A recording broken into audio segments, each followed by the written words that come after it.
guys, how is everyone? Looks like I'm starting on time today. Yay! Just give me 1 second.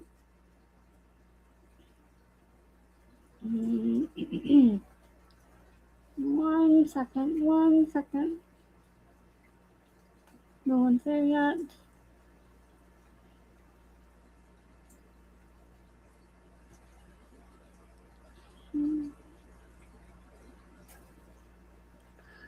Okay, so just a couple of things. Please do not forget that the We're Not Done Yet podcast will be linked down below, along with the Ciji channel, Ciji Circle channel, and those keeping the cul-de-sac will be linked down below as well. Also, don't forget to do the YouTube things, like, share, subscribe, comment if you're in the live chat. Don't forget to comment in the live chat. Just a couple of other announcements. First of all, if you have not seen Donnamills'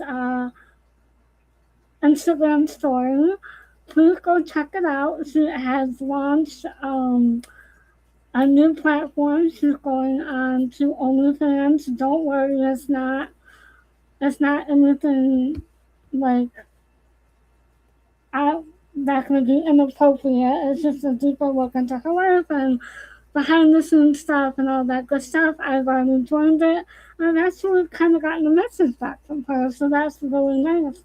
So again, I haven't decided if I'm gonna link that because again, hi co-host, because again, I think it's for 18 and up, so I just want to make sure that my 18 and up people get it. But if you want that link, go to her Instagram. Maybe I'll link her Instagram, and then you guys can go check out the story. But it's all over the news anyways. Hey, co-host. So it's all over the news about the fact that she has joined OnlyFans. So, and like I said, I got a message or two from her on OnlyFans, so we're talking. So that's kind of nice. Um, and then also, these two episodes are gonna feature um the detective Janet Gaines, and that is played by. Hold on, knotslanding. Hold on.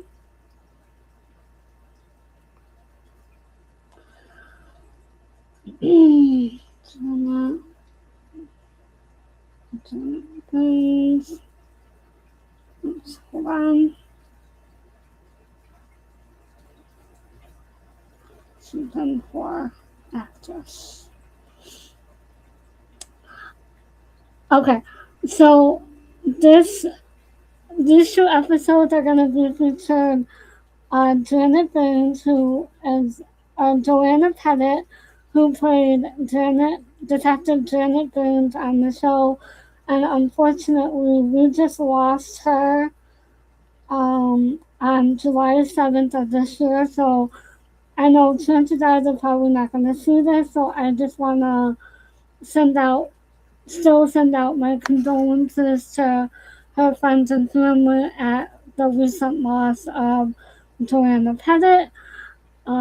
As I did say that once I did reach these episodes, I was gonna say something about it. So I just kind of wanted to put that out in the air, just so that everyone is aware that these episodes, is when Janet Gaines comes into the picture.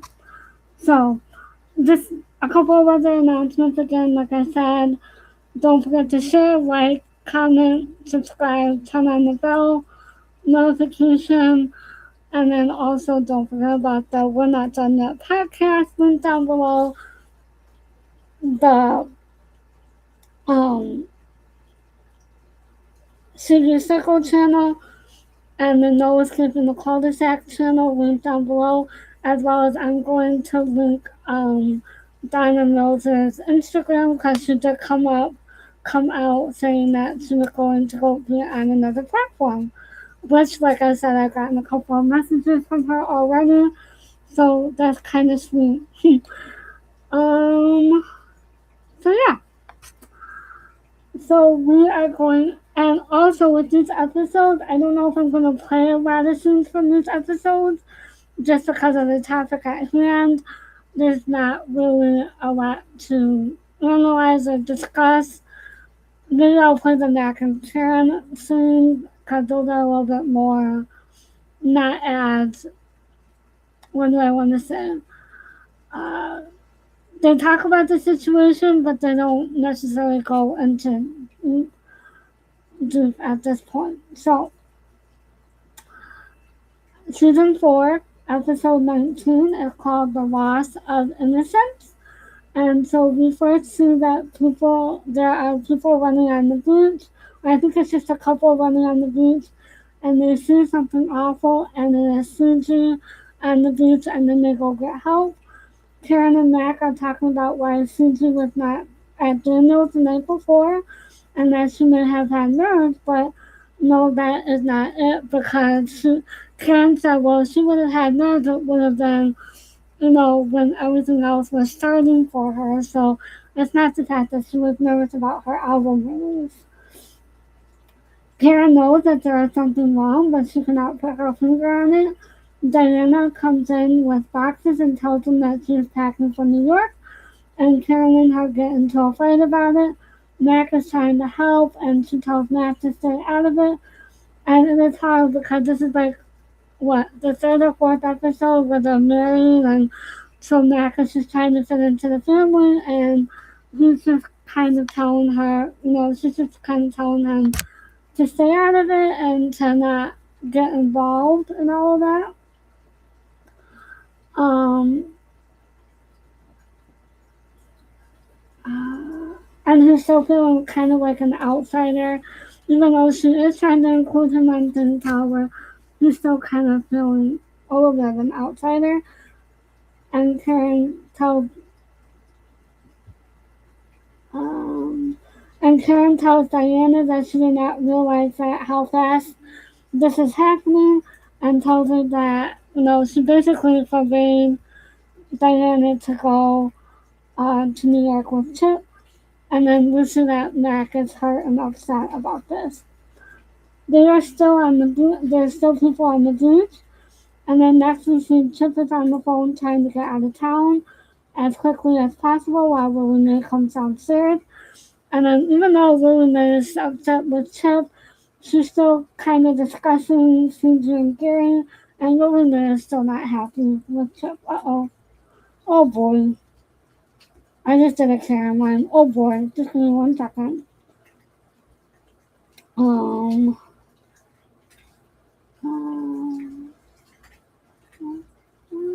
Alright.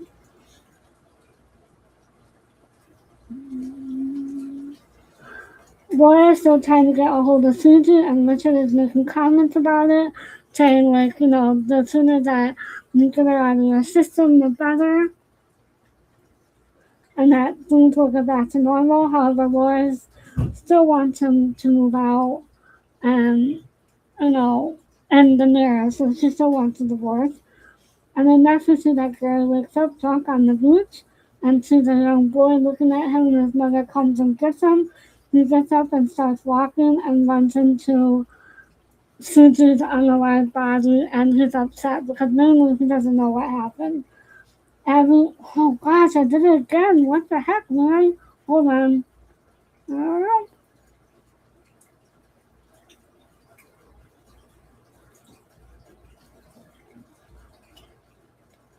In 1 second. I keep going back to the top of my notes, and the way that I have my notes is I have it broken down by episode, so right now it's like season 4, and I have to go all the way down to it.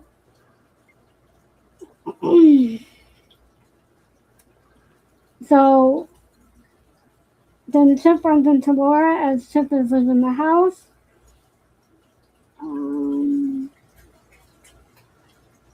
And they head over to Ciji's apartment. She was just so worried about Ciji, and then Val sees him leave and is concerned about Ciji because of what happened the night before. So Val doesn't know that anything happened. However, she is getting worried about it. And then, like I said, Gary wakes up drunk and she's upset about it. Abby is sending her kids off to school while she is worried about Gary and lies to her kids about where he is. Gary is not sure if he has something to do with what happened to Ciji or not. Chip and Laura are knocking on the door at Ciji's apartment with no answer, and Laura has a key to go inside to make sure that she's not home. However, this does not reassure Laura at all. And then Laura asks why she should trust Chip. So really, Laura already had like a feeling about Chip. She doesn't trust him at all. Gary returns home and drinks again, and then he tells Abby about what happened at the beach, or rather what he saw at the beach. The phone rings and Abby answers. It is Laura and looking for Gary to find Ciji. Abby asks him what happened, and Gary does not know or does not remember, and he is so scared. Karen keeps picking up the phone and puts it down. So she's now at knotslanding Motors. She picks up the phone and puts it down because she's wanting to call Mac. And then Mac comes in and they start to work it out a bit, and then she accidentally calls him Sid, I think because they were fighting about Diana, in my opinion, so it almost felt like old habit to when she used to fight with Sid about the kids, and it just kind of flipped out by accident, and he got upset, and then Karen is upset that she hurt Mac like that, and you can tell. Diana and Chip are talking about going to New York together, however, he wants to go out by himself, and then asks her to trust him. And again, I think he is using her. So basically, he's just trying to get her off of his back, I think, a little bit. And so he's just trying to say, I'll go out by myself first. Laura's at Mac's office talking about Ciji, and he will call in a few favors. And then Karen comes in and asks Laura to go out to lunch. However, Laura says no. And then she leaves her and Mac alone. And then Karen does apologize to Mac for what happened at knotslanding Motors.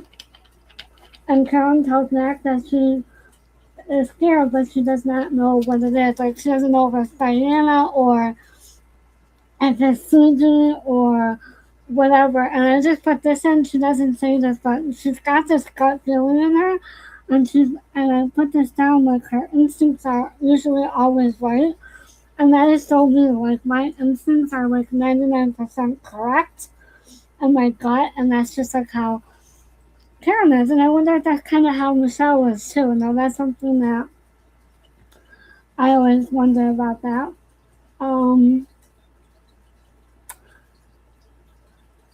So I put like her instincts are usually right on the nose. And I'm currently almost done with season 6, and we see that even more so. And then next we see that Ginger is singing, and Kenny comes in, and they talk about her career. And Kenny was really impressed, and he does apologize to her about ignoring her for the last 2 years about her career, and they finally make up in that respect. So the fact that he opened up his eyes and he realized that, he had what he saw on TV, he had that at home all along. He just didn't realize it until it was too late, and then they make up. Alright, so Mac is down at the morgue to check out a person who was brought in, and then we meet Janet Boone, and then I put rest in peace to the actress who we just lost on July 7th. So I think this is kind of ironic that we're starting this episode in July when the same month that we lost her. So we're bringing her in to this episode, into these reviews the same month that we lost the actress. And as it turns out, it is Ciji, and Matt asked what she is doing here. And at first you're thinking, asking what is Ciji doing here. However, he's asking Janet what she's doing there because she's a specific type of cop, and she's checking things out. And then that's what she said. And then Mac says that she wants a report by tonight, and Mac says that it's personal. So basically, he's just really upset about Ciji. I think he likes Ciji as a friend and wanted to see her go far, and and I think that you know because it does involve his friends and family members, that it is a little bit more personal to him than some of the others. And then Laura is upset, and Richard tries to comfort her, and they get into a fight in front of Mac and Janet. And every time I say Janet, I think of the Rocky Horror Picture Show. As you know, it's just kind of the name Janet. Yeah. So no shade to the name. I just my mind word association is really there. Gary, Abby, Brian, and Olivia are playing Monopoly when they hear about Ciji on the radio, and Gary is trying to get through this without a drink. However, it is very difficult for him. He turns off the radio, and Abby sends the kids off to bed. Abby tells Gary that it was just an accident, and Gary is not sure about what happened, and you can tell that he's in a lot of pain. So it's almost like this is his rock bottom, you know. Karen, Chip, and Diana are at Karen's house and just in shock over what happened to Ciji. Matt comes home with Janet, and then then Mac, Karen, and Diana all go just check on Laura while Chip and Janet, while Janet has questions for Chip. And Chip tries to steer her away from investigating him and towards Gary. I mean, how can he do that? Like, he's involved in this up to his neck, as Karen would say. And Chip is acting upset. However, we know that he's really not upset. Chip tells her that Susie was upset and frustrated after being with Gary, even though she wasn't with Gary. Susie was helping Gary, nothing more, nothing less. And Janet starts to leave, and then you can kind of see her turn back around, and she's having thoughts about Chip, like what is his real involvement in all this. And then Janet goes to talk to Lily and Val about Susan as well, and they are upset about it. She wants to ask a couple of questions, and Lily May steers her towards Gary. This is how she's getting a case against him. So Janet is starting to build a case against Gary because everyone is steering her towards Gary, who, when Gary does get drunk, he does become disorderly and can become a violent person. However, it is a little bit more difficult. Karen and Mac are talking about Ciji and what happened. Mac tells Karen that no one can leave town because of the investigation, and she goes, "Well, what investigation?" And Mac tells her what kind of cop that Janet is, and that she smells a rat, so she's on the case. And then she decides that Janet will take care of it, and then they just kind of cuddle up closer and hold hands, which I think is kind of really sweet. Nothing more, nothing less than that sweet. Janet is at Abby and Gary to talk with him about Ciji, and Abby tries to tell her that they do not want to talk without a lawyer, and Gary comes out of their room and lies to Janet and tells her that Gary lies to her, and Janet tells him that Ciji was pregnant. And then the next scene, so I kind of cut this short because, again, this is Gary's Ciji having fun trying to figure out what happened. Everyone is at the police station being questioned, and they go in one by one. And you can tell that it's a very tense scene, and they're all being questioned. Last one is Gary, and he ends up getting arrested because of what he says. He can't remember what happened. He tells him that he did lie to Janet and that they were on the beach, or that he was on the beach and found Ciji when he woke up.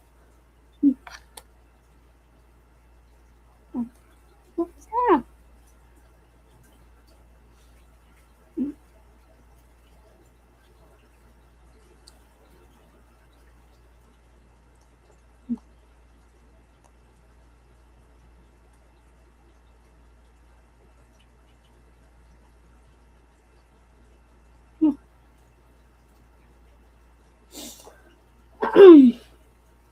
um, sorry, I'm just kind of excited. I know it's a, oh gosh. Um,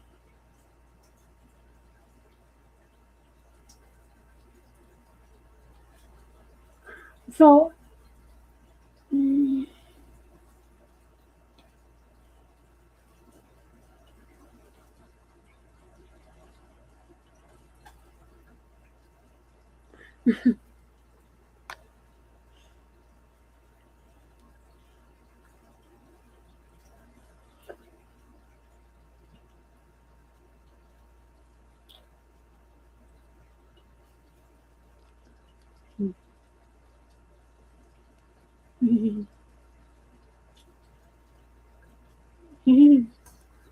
um, what, how, um,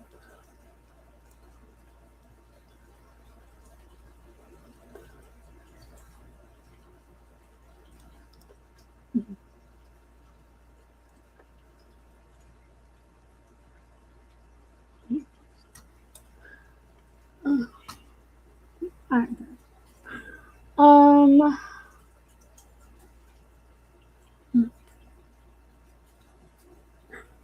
oh,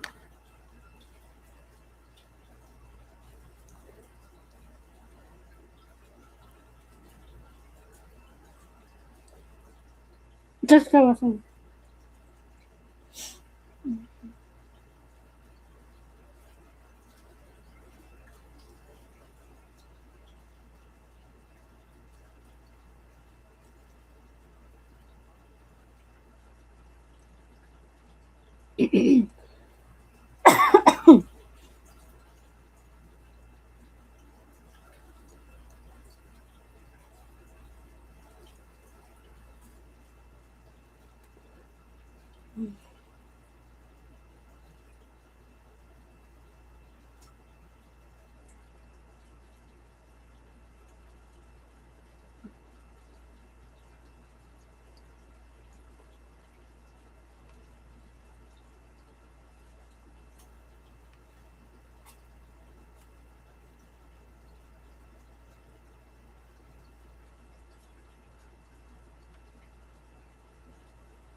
Sorry about it. Hold on 1 second.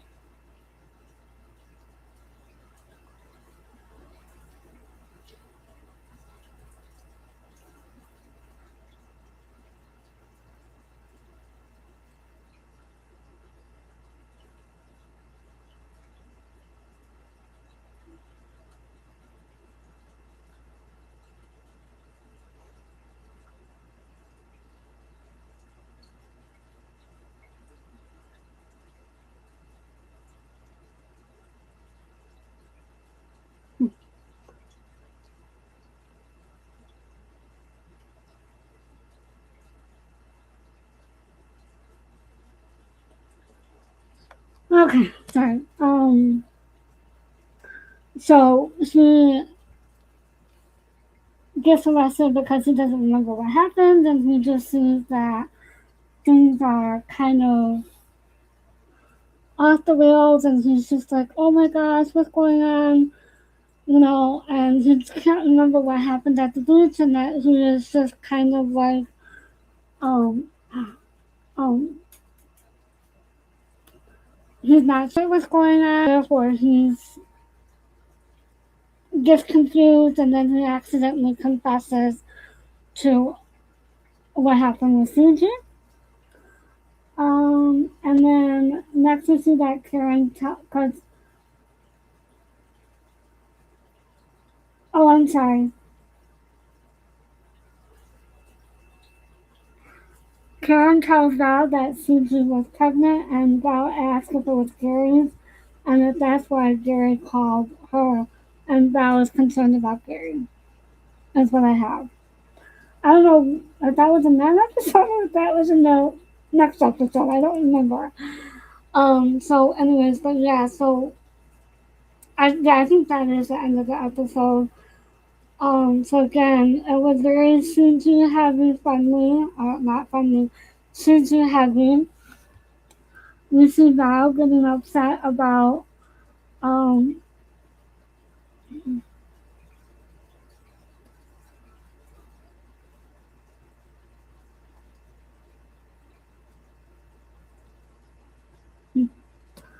um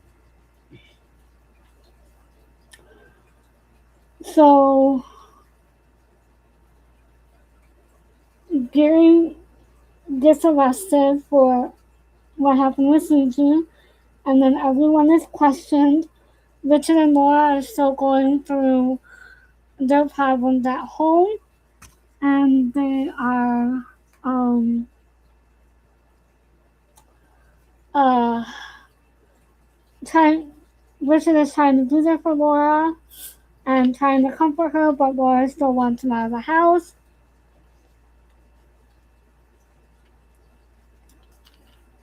Kenny sees Ginger's potential, and it took her singing at the restaurant for him to notice that. And then also, um,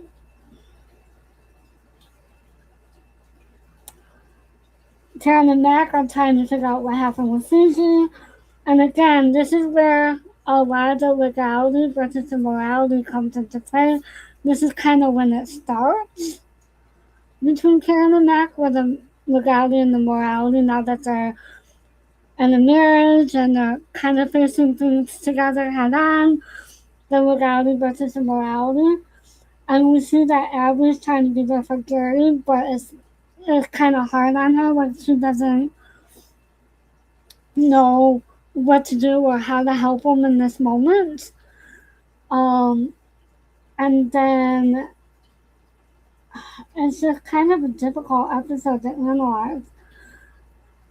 And then we see Val upset about Gary, Val thinking that maybe she's trying to think in her head that maybe she's going to have something to do with it.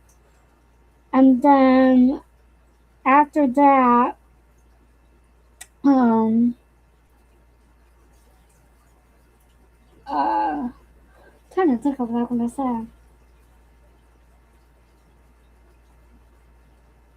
So she's not sure what she thinks about what happened with Ciji because of the fight, and Val did push her, and Val kind of like got pushed her down, and she hit her head. So she's thinking maybe she had something to do with it.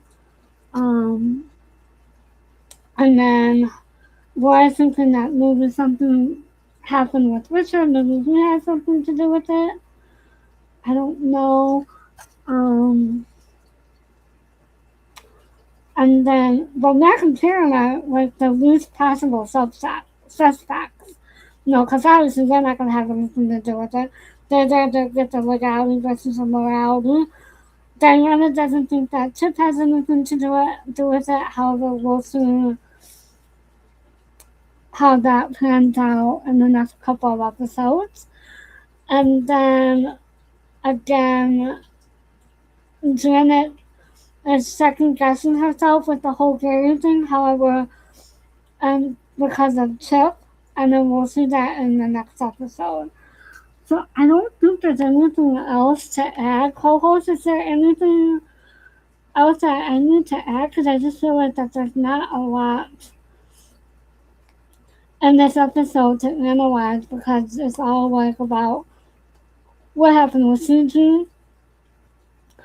And again, it's very difficult to find scenes that I can play.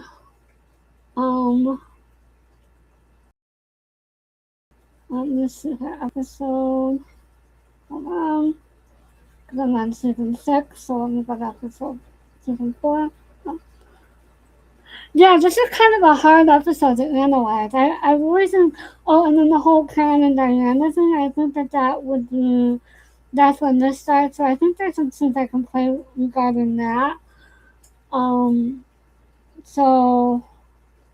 oh, so we'll do that. Hold on. Because again, I'm just going to be very careful on the scenes I play. And again, this is in accordance with the transference policy. Let me change that. Never loud. Never loud. Nerves, I guess. Nerves? No. If Ciji had a case of nerves, she would have had him the first night she opened at Daniel's, or when she showed up for her first recording session, or the first time Jeff Munson came to hear her. So she's not wrong. She would have had nerves during those first couple of times that, you know, that she was singing and performing and all that. So again, this is one, and she loved to sing. You know, that was her passion. So why would she have nerves? And again, this is in accordance with the transference policy. Why wait till last night? Why get nerves at a party celebrating the release of your record album? Just doesn't make sense. Morning. Morning. Oh, and then here comes Diana. So this is what I call the B storyline. So like usually there's an A storyline and a B storyline. So when Diana comes in, this is going to be the B storyline. Again, this is in accordance with the transference policy. Morning. What are the boxes for? I'm packing to go to New York. New York? Diana. So Karen runs after her. She's getting kind of upset about it. So again, this is in accordance with the transference policy. Wait a minute. Well, hold on, honey. I didn't realize this was a fait accompli. Mother, I told you about this ages ago. No, you just brought it up a few days ago, and we haven't even discussed it yet. Well, that's because there's nothing to discuss. You can't leave your family, your home, and your school by a simple declaration. It's just too important. Okay, if you want. So again, you know, Karen is kind of scared about what's going on. She doesn't trust Chip, and neither does Mac. No one really trusts Chip except for Diana at this moment. So I don't know why Diana can't just open up her eyes. But again, like I said, they were getting ready to have a conflict between Karen and Diana. And again, this is in accordance with the transference policy. To discuss it. Well, I do want to Chip discuss and it. I are in love. He's got big things going for him in New York, and I want to be Well, with you're him. not going, Sorry, okay? take it You easy. stay out of this, Diana. So again, you know, she's trying to stop her, but she is an adult. She can do what she wants. That's my opinion. And again, this is in accordance with the transference policy. Diana! Look, if you want to talk, we'll talk when you're ready to cool down. Right now, I have to finish packing. I don't care. Karen. I told you to stay out of this, Mac. Yeah. So again, she says that to Mac, and it hurts him. So you know, you can tell it on his face. Again, this is in accordance with the transference policy.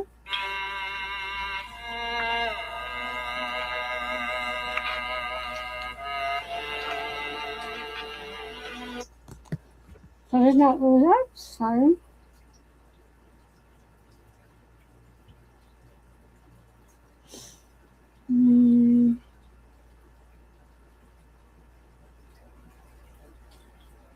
Alright. And again, this is in accordance with the transference policy. This is the next part of that scene. Again, in accordance with the transference policy. Hey, calling your husband? Oh, Mac. Well, There it is, coming in.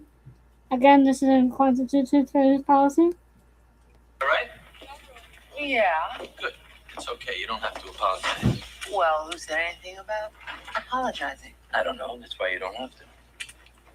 Well, maybe just a little bit of an apology for my big mouth telling you to stay out of it. I shouldn't have said that. You're in it now, whether you like it or not. It ain't easy. Tell me. So he's like, it ain't easy doing a part of it because he's still getting used to it, right? But they have bigger fish to fry coming up in season 5. Again, this is in accordance with the transference policy. About it. But why don't you try to shut me up? You hate Chip more than any of us. You don't want Diana moving to New York with him.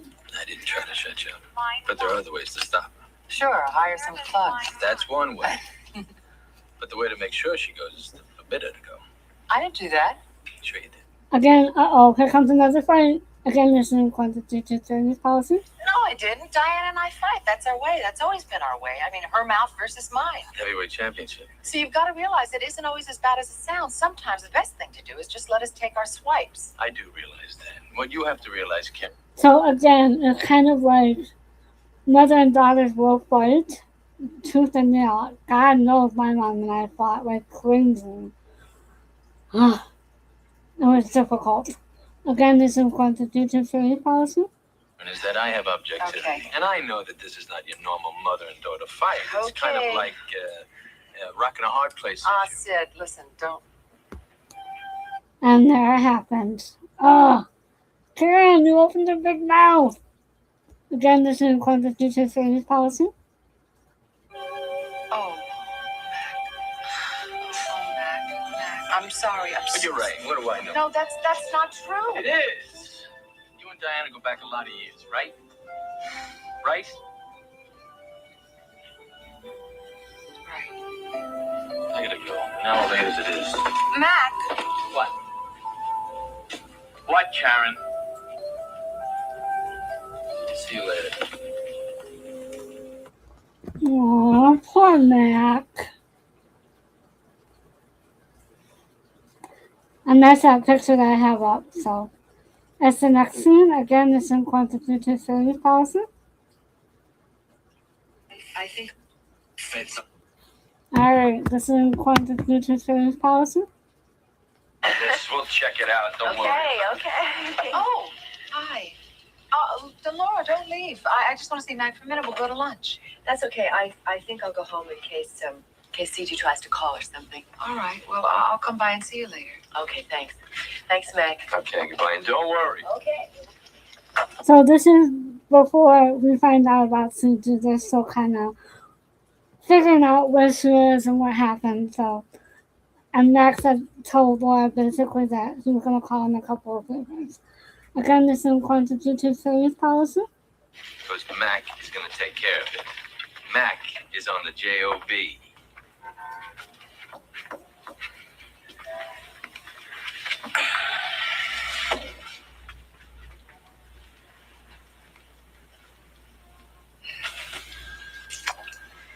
I'm really sorry about before. Forget it. I already have. So she does really apologize. Even though she apologized at knotslanding, she apologizes again. So that's really sweet. Again, this is quantity to service policy. I love you. I'm scared. Of what? So again, she realizes that there's something wrong. I wanted to play this part because it shows like her instincts are not her instincts, her gut feeling is always right. And I'm on season 6 at the end, and her instincts in that season is right as well. Again, this is quantity to service policy. I don't know. Just, something's wrong. I don't know what it is. What? Oh, Diana's running off with some whatever he is. And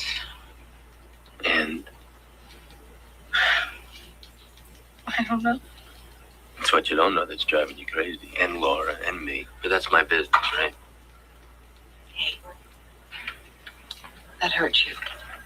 What I did say at the office, didn't it? Mac, I don't want to hurt you. Ever. Me? Hurt? He-Man? So this is Mac v. Mac. Again, this is quantity to service policy. He-Man don't hurt. Can't hurt me. Right?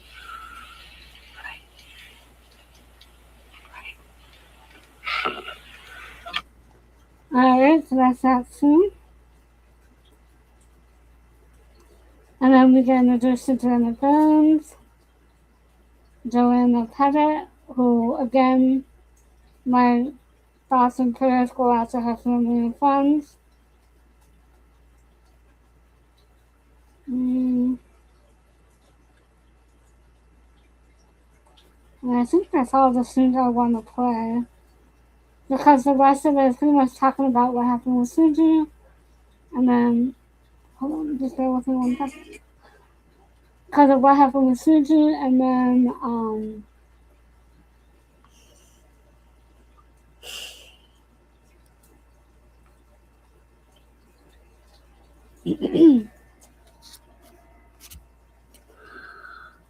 and then all of them being down at the station. So again, you can kind of see where the trouble with Diane is going to start, and Chip, and where that's going.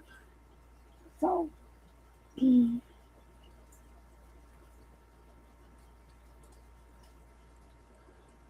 unless there's anything else to add, I don't think there is. I'm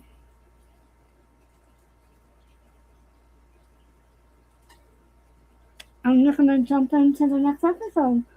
Season 4, episode 20, The Fatal Blow. So Abby and Gary are talking to his lawyer before the arraignment. Gary is trying to take responsibility for what happened, and he wants to plead guilty because he doesn't know if he did anything or not. However, we find out in later episodes that he did not do this. And Gary tells Abby that because Abby tells him that more than anything, she wants him home, and Gary tells her more than anything he wants a drink. And then next, we're at the cul-de-sac, and the news people are gathered around in the cul-de-sac in front of Val's house, blocking everyone from coming and going. She feels like she is trapped in her own house and can't go anywhere. Lily May is looking outside, and then we see Eric come outside, and he's just not sure what's going on. And then all of the reporters kind of badger him about being neighbors with her. And then he goes back inside. Val tells Lily May to get away from the window. Chip tells Val and Lily May that the only way that they'll leave is if they get a story. And Val says that she's not going out there. Laura and Richard are talking about cleaning out Ciji's apartment together, and how Laura is having a hard time with losing Ciji, and Richard is trying to be there for her and comfort her. Mack and Karen are talking about Gary, and he is blocked by the vehicles and the vans. Chip comes out to give a statement. Lily May is impressed with him, and Val is so upset. Mack is trying to tell Karen that they will talk about Gary later. Karen gets badgered now by the reporters as well.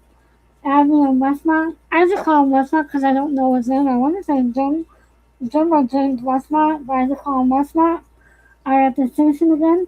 Abby asks him what the worst possible case scenario is, and he tells her 25 to life, and I think this is before California got the GP back, which they do have now, and they're looking at that for a couple of different people that will be going to trial in the next couple of years.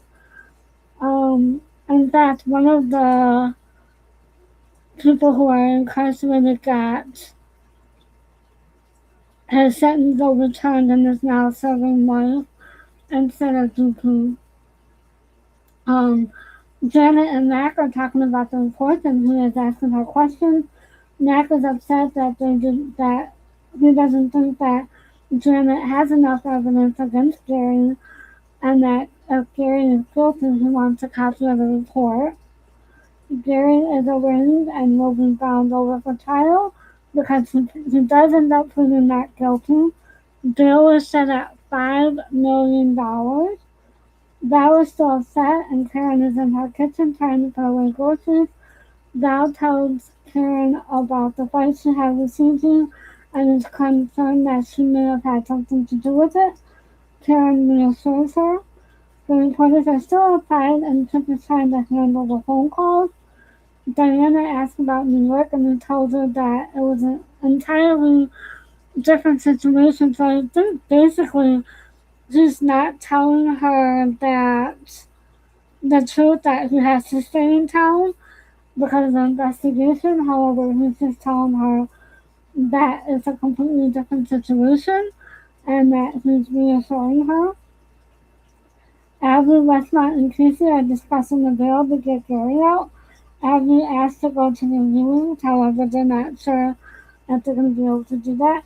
Gary is having a hard time in jail because he is basically withdrawing and detoxing without any help, and he calls for a guard, and he gets placed to kind of dry out. And the whole ward and more are packing up Ciji's apartment when her mother comes in, and she kind of gets into a fight with Laura and Richard, and Richard defends Ciji to her mother, and is really being a comfort to Laura during this time, and Laura is in fact impressed.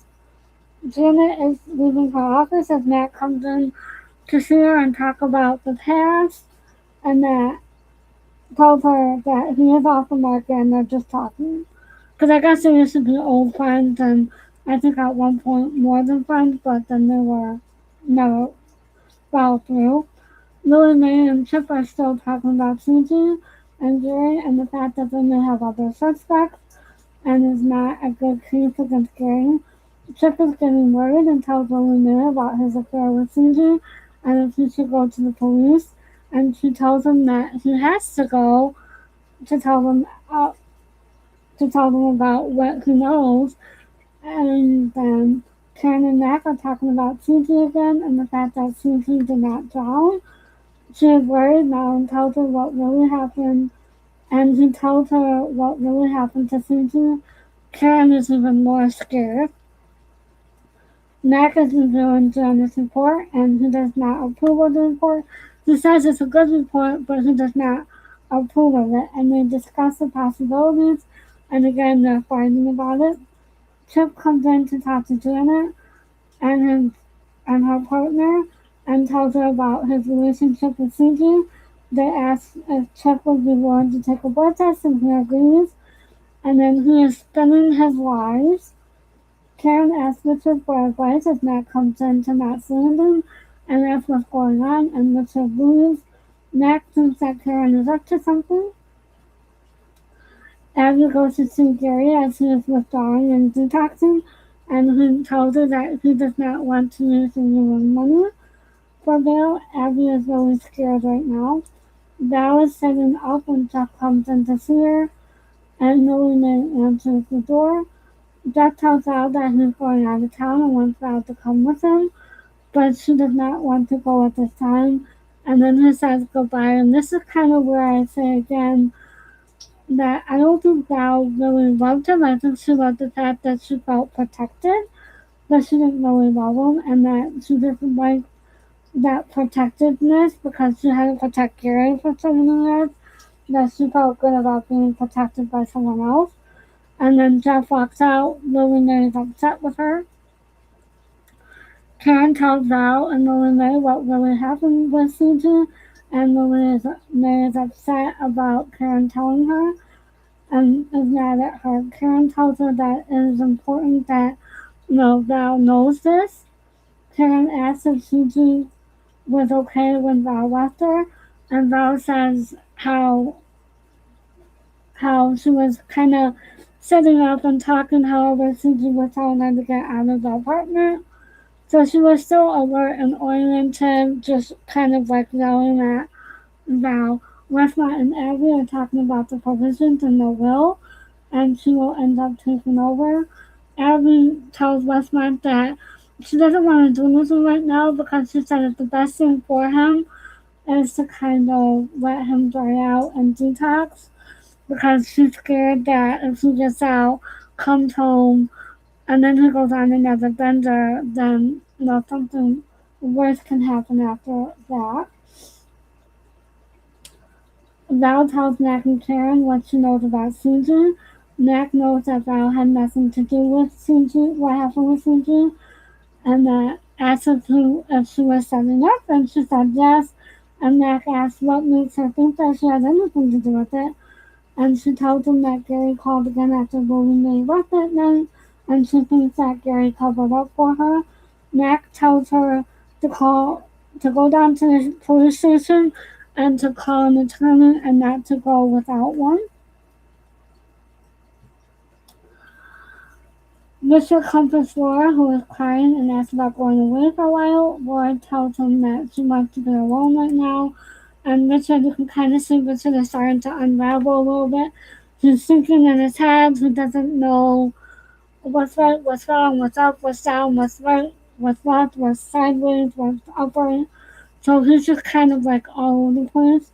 Val goes to police with what she knows, and Lily is upset with her and with Karen. She asks why Karen had to tell her. Val goes to talk to Janet Bond and tells her what she knows.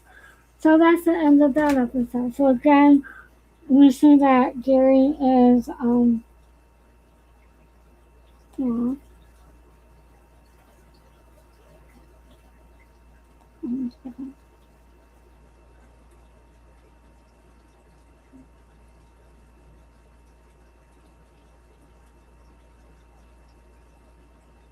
Um so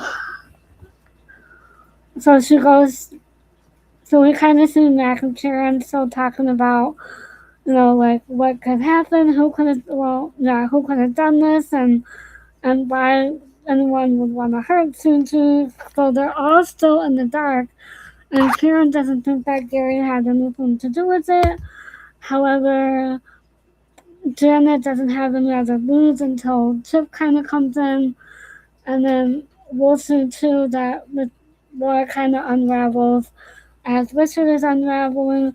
We didn't see Kenny and Ginger in this at all. Val doesn't want to go away with Jeff because I don't think that she really loves Jeff, and she doesn't want to leave Gary in this mess, that she thinks that she can help Gary at this time. And then I'm trying to think of what else is going on. I think Abby in this moment, and you're seeing her caring side in this moment, because she is doing the best thing for Gary. She is, at this moment, she is doing the best thing for him, letting him dry out, letting him detox. Because again, I think this is when Gary does hit rock bottom, and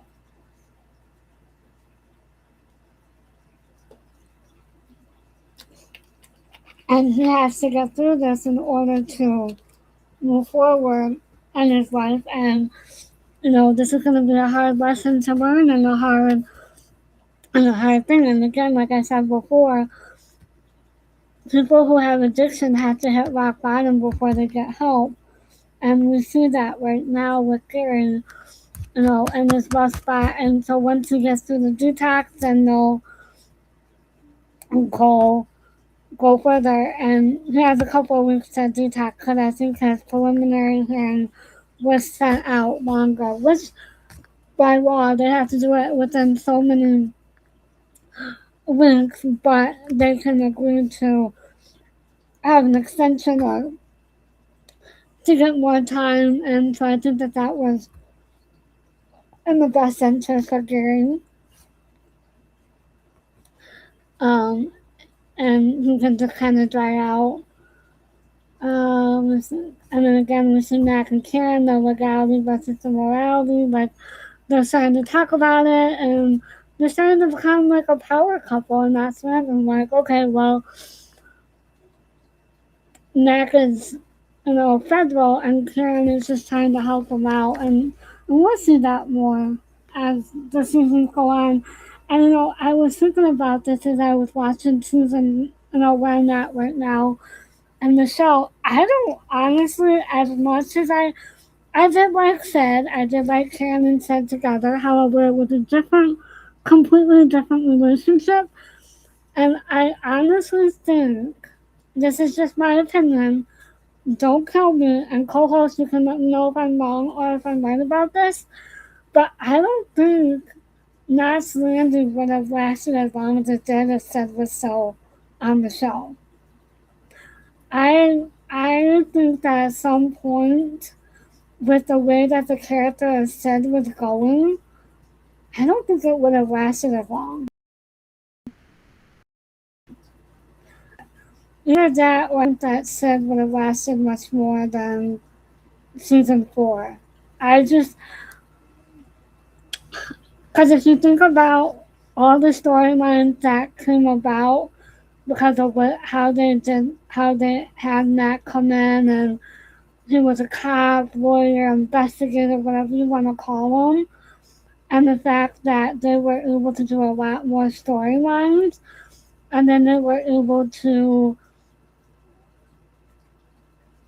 just kind of have a little bit more conflict on the show, and then they did with Gary and Sid and all that, but I don't think that they would have I don't think the show would have lasted as long. Am I wrong or am I right? I don't know. I don't think that they would have.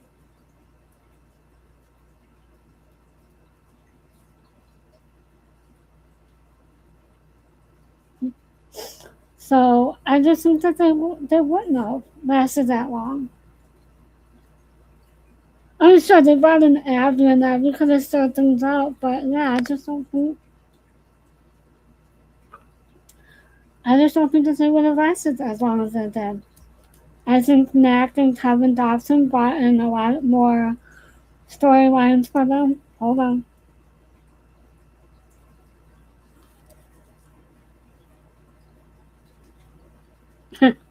Hold on.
Hold on.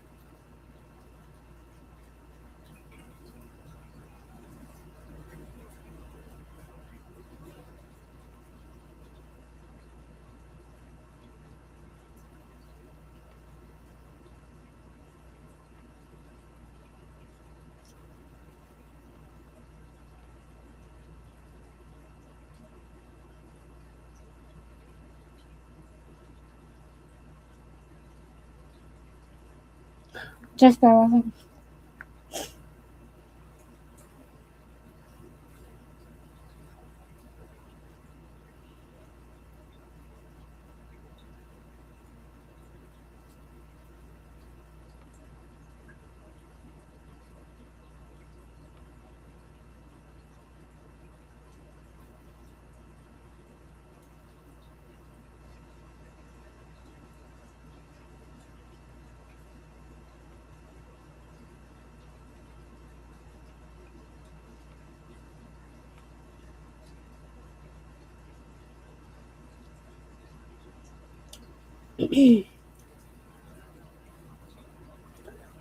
And oh, um,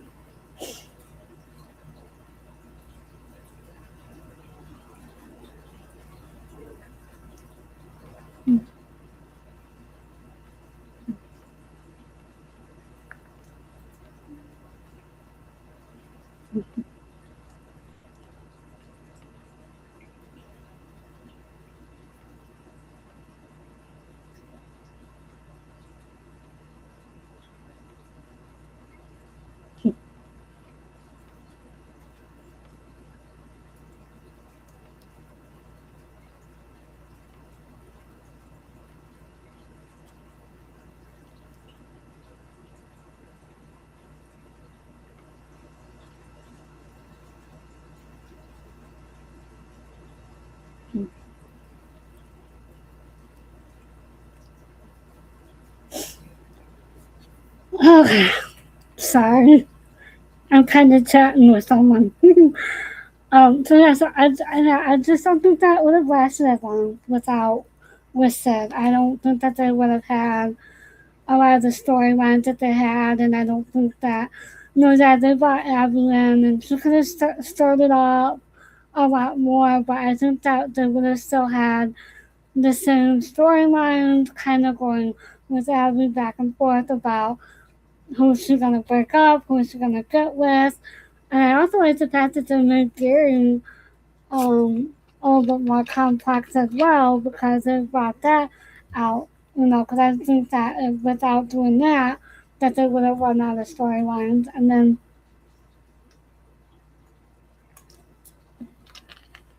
they brought in Greg Sumner and he lasted, and then that brought in a whole nother story. So I don't think it would have lasted for 344 episodes, 14 seasons.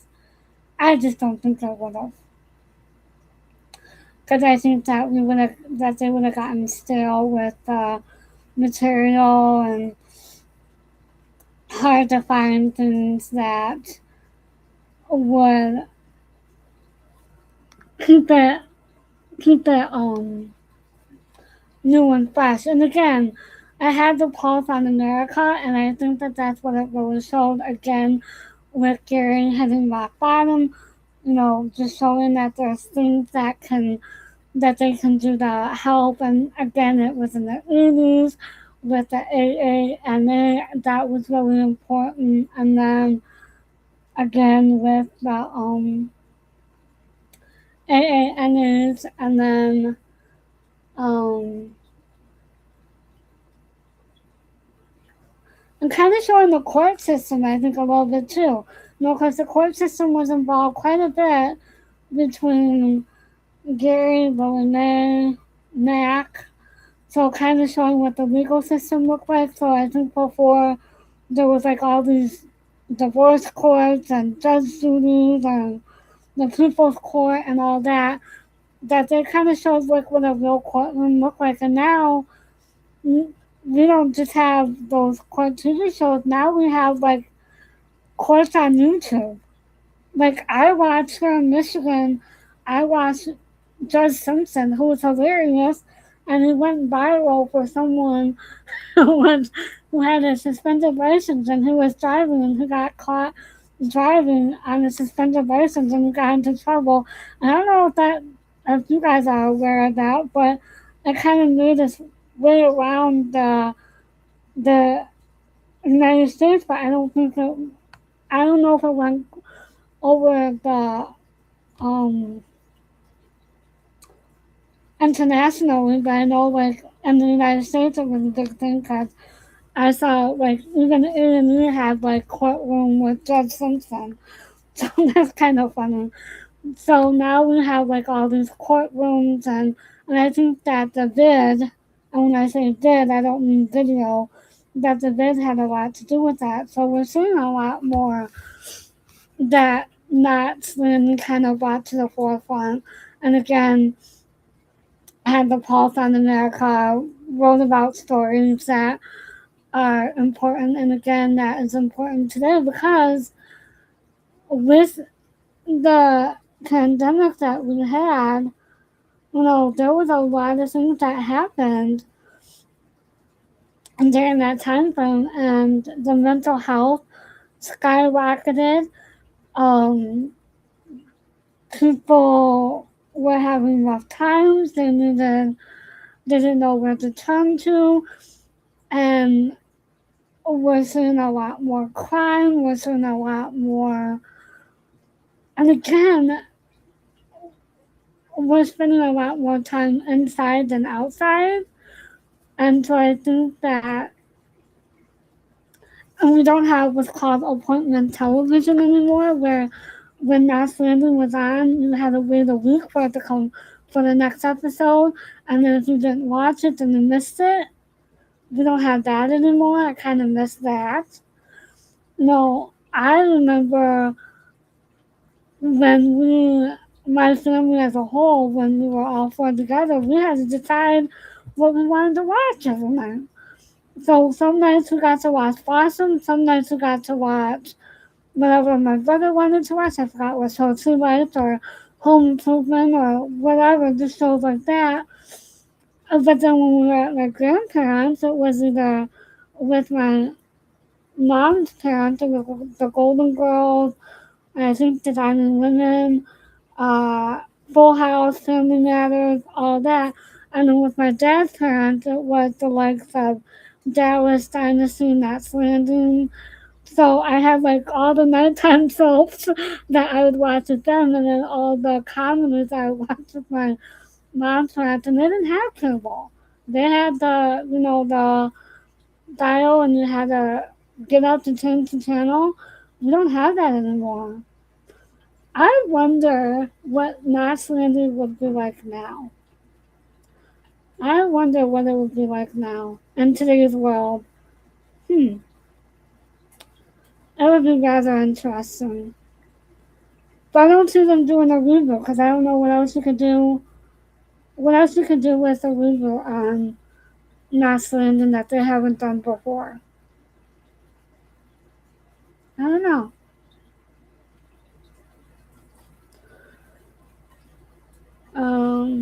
And the fact, and the fact that they deal with getting help, getting counseling, going somewhere, you know, I think too, we're gonna get to a point to where, they're gonna kind of start staging interventions on the show, which I think is very important because that is important. That still goes on today in today's society about having interventions for people who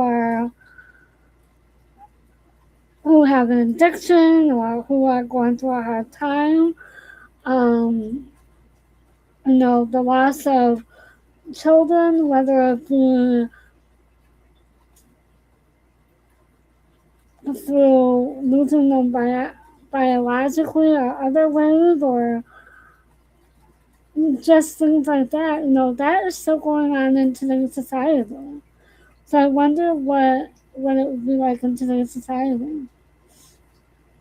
And I look around and I look on Facebook and I look, like here we just had in Michigan, we just had someone unalive his whole family and himself just this week.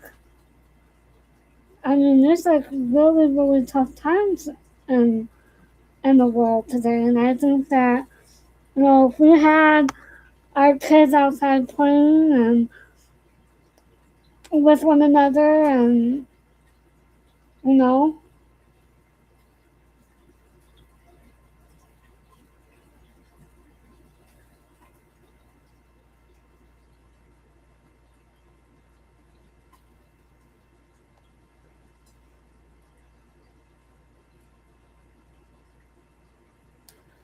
um,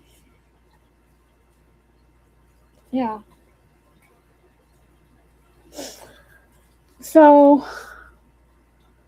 I don't know. I just think that we can, in some ways, we need to go back. And I know I say that almost every time I do a podcast, but I think in some ways we need to go back to that. Back to simpler times and back to when things were kind of sort of easy, and we knew shows like Knots Landing, and we knew shows like, the show Leanne on Netflix or Reba, or, things that show the hard times, and not necessarily all these reality shows that are not reality. They're scripted.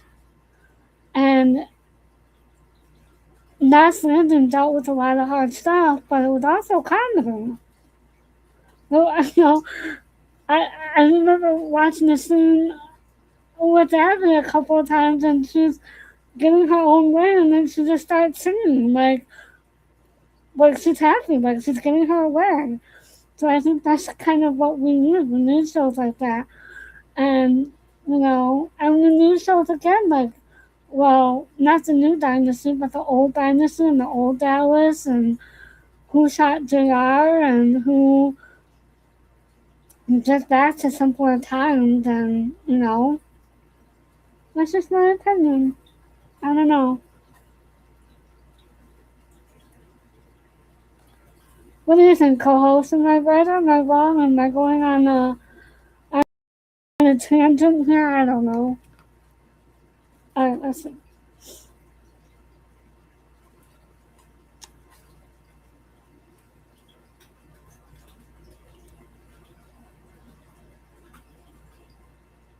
Am I going on a tangent, co-host? Am I right? Am I wrong? Whatever. Oh, let's see if there's any things in here I can play. Let's see.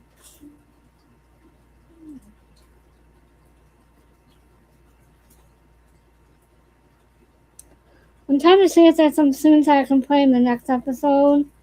Because again, I did talk a lot about what happened with Ciji, Mack and Karen, Chip and Diana.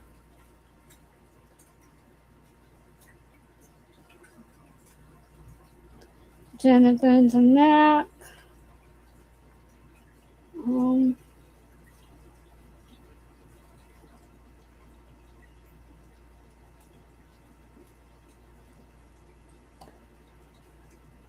So basically, Mac is like, I don't want to know if you're up to something.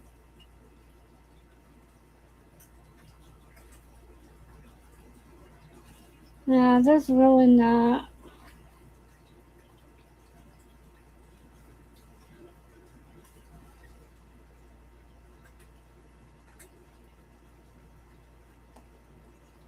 I don't really think that there's a scene that I can play here.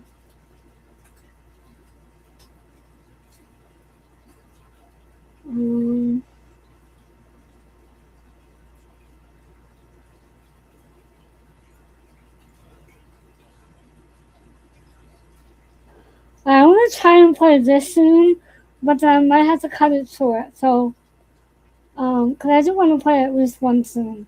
Again, this is according to Jiji's series policy.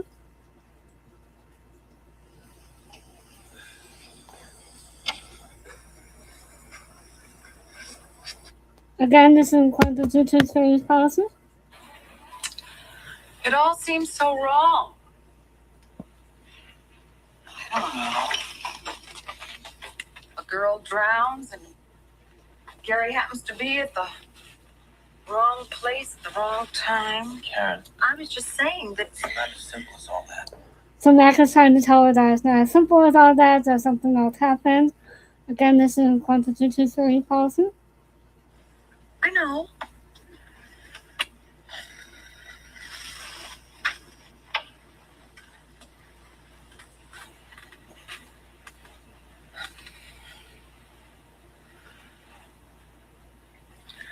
What do you mean not as simple? She didn't drown. She didn't drown. Her body happened to be washed up on shore. She was killed at home and then dumped in the So again, he's telling her what happened. Again, this is according to Jiji's series policy. ocean. She was killed from a blow to the head. What? In her apartment. When? Late that afternoon. Oh. Now, do you think you can drop the subject and get some sleep? Night.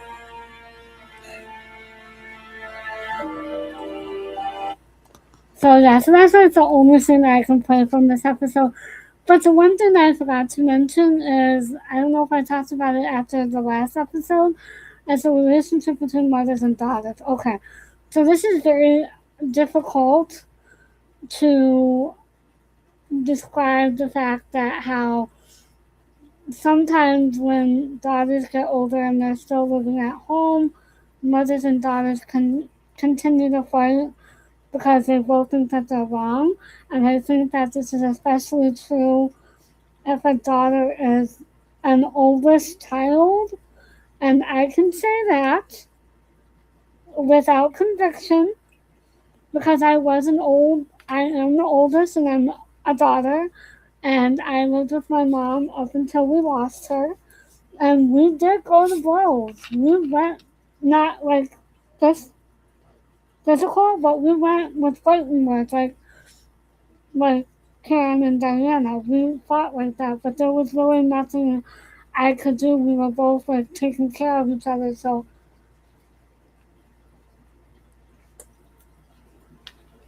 even though we did do that, even though we did go to blows with our mouths and we fought like crazy, it was we still loved each other and we were still taking care of one another. Like me with my surgery, then my mom with her health at the end, and um, you know, when she retired, I kind of helped her a little bit with a little bit of rent here and there, not a lot, but a little bit, and so it just kind of, it kind of showed that relationship as well. So now we're moving from when Karen lost Sid and we lost my dad, kind of in a similar way, and now we're like watching Karen and Diana fight just like how my mom and I used to fight. Now again, I never ran away from home. I never, like I said, never been in a serious relationship. So I didn't have that. It was more or less me feeling like I was being held back on certain things. And so therefore that's where we grew. But it has, and again too, my mom was raised by her parents who were, my mom was born in the 40s, so she was in her 30s when she had my brother and I. So we were raised by, I don't know what you would call her, like, her parents were from the Great Depression, okay? From the Great Depression era. And then my mom was raised directly after that generation. And then she kind of skipped. She didn't have kids until her 30s. So therefore, we were raised by an older set of parents, but we were born in the 80s. So I don't know if that makes any sense. To where like, hey, we are raised in the 80s by older parents, so that does make a difference. So that's why I say, yes, technically I'm a millennial, but I consider myself a Generation X because of how I was raised when I was born and the fact that my parents were a little older parents. So that's why I consider myself a Gen X, even though I graduated high school in 2000. But nonetheless, now, my brother did one step further. He started having kids in his 40s. So by the time his youngest graduates high school, or by the time his girls graduate high school, he's going to be in his 60s. So imagine that. My mom was in her 50s when we graduated, and now he's going to be in his 60s when they graduate. But I think that's really sweet because I don't know if you guys remember a couple of episodes ago, I had said that my former advisor, her husband, they just lost her husband, and he was in his 80s, and their youngest daughter was kind of a surprise and was raised by an older couple. So, and sometimes that is like the fun times because you think about it, they get the best of them because, you know, they're older, all the other kids are out of the house, and she's the youngest, she's the baby, so it's almost like she's the only child now. My brother will have two at home at the same time, but I think that's kind of special. So, anyways, so that's a little bit about that.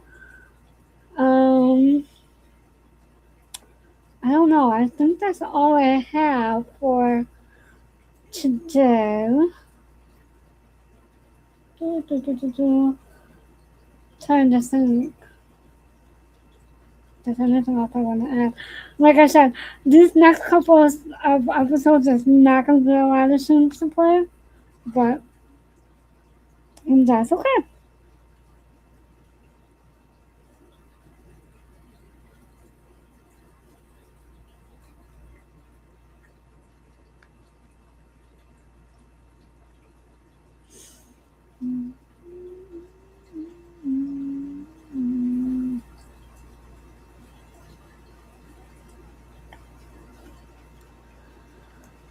So,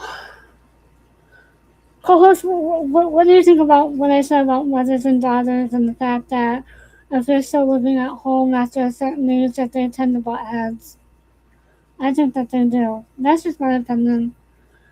Because you think about it, because you're raising your daughter should be an independent woman, but then if you're living at home, you have to still kind of abide by the rules, but yet I was in my 30s when we lost my mom, so I was still living at home, but I didn't have all the life skills because of everything that I went through. So therefore, we did butt heads and we did have problems.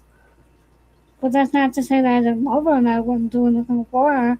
And she felt the same way about me. I mean, heck, when she was in the hospital, I was working from her hospital room. Luckily, at that time, I was able to.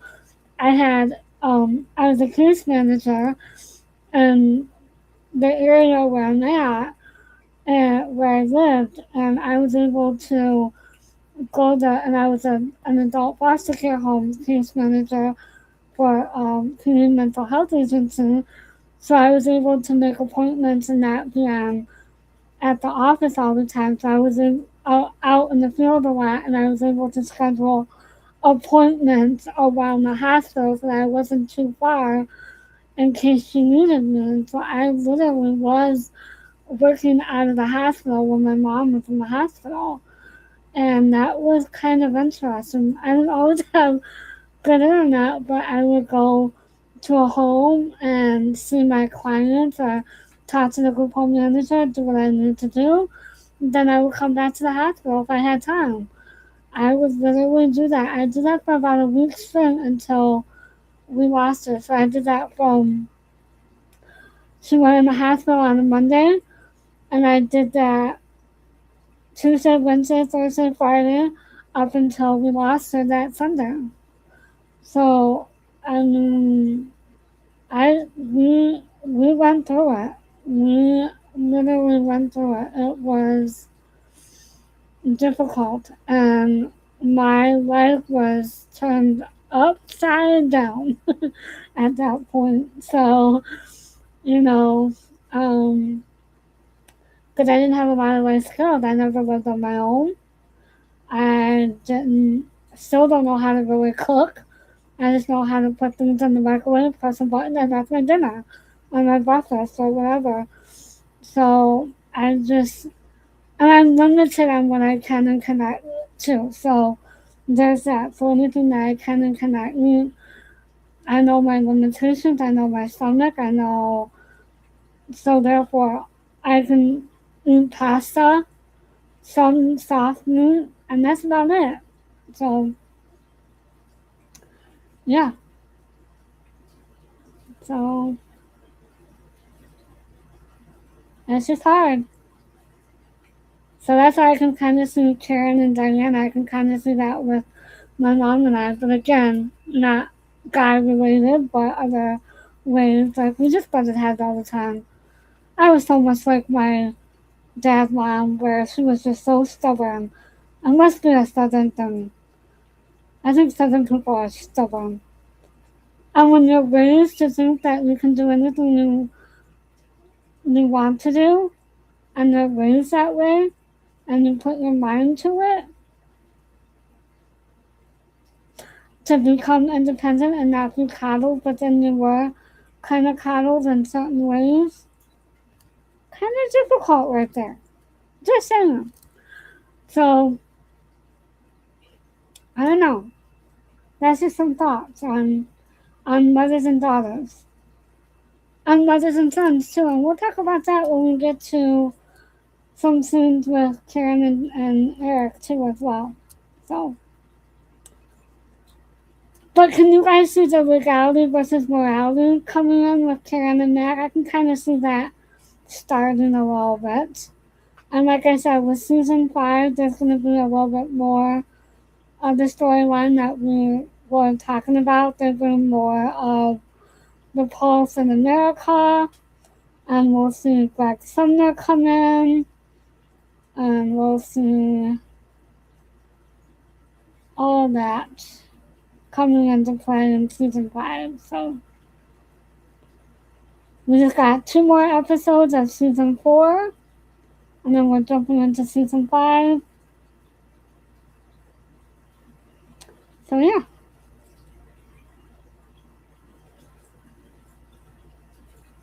And that's gonna be a doozy of a season. You thought 4 was a ride? Wait until season 5. So. Okay, I think that's all I have for today because, like I said, these episodes, there's not really a lot to talk about. So don't forget that the We're Not Done Yet podcast is linked down below. The Ciji Circle channel will be linked down below. The No Skipping in the Cul-de-Sac podcast will be linked down below. Don't forget to check out Donna Mills' Instagram. There's news that she joined another platform. So go there and check it out before her story disappears. And then also, I will have the playlist of the knotslanding reviews I have linked down below as well. And then also, hey, I think I just got through a podcast without getting kicked off. How great is that? That's amazing. Go, yay, laptop. Yay. That's amazing.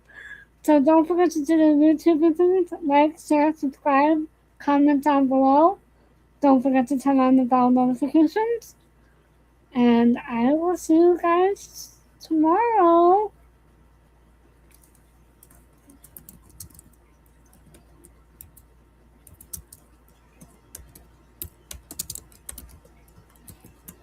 I will see you guys tomorrow.